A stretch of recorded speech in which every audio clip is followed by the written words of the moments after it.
अगर किसी को खांसी से काफ़ी प्रॉब्लम है, काफ़ी लंबे समय से दवा ले रहा है, अगर उसको नहीं आराम हो रहा है, तो हम एक दवा बता रहे हैं आपको, घरेलू नुस्खा है, आपके घर में आसानी से मिल जाएगा। आपको लेना है 4 लौंग जिसमें फूल लगे हों, उसको आपको अच्छी तरीके से जला लेना है। डायरेक्ट आप उसको गैस के ऊपर एक चम्मच के सहारे से पकड़ के उसको आप जला सकते हैं। उसको जला के एकदम पूरा कोयला बना दीजिए। उसके बाद उसको एक कटोरी में निकाल के अच्छे से मैश कर लीजिए, उसको पीस लीजिए।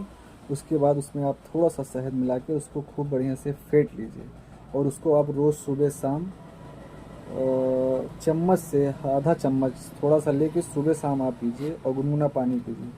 आपको 1 हफ्ते में रिजल्ट मिल जाएगा, जड़ से आपकी खांसी खत्म हो जाएगी।